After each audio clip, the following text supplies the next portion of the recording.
Hello friends,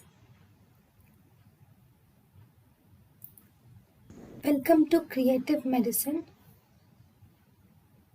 In this lecture, we will learn about. Hello friends, if you were asked why is the scalp bleeding arterial? Why scalp bleeding is arterial? This is because the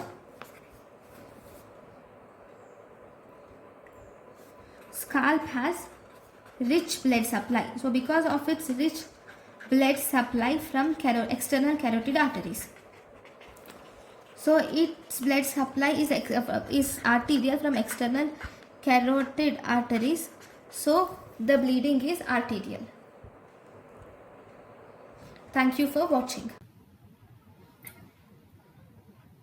Thank you and thank you for watching.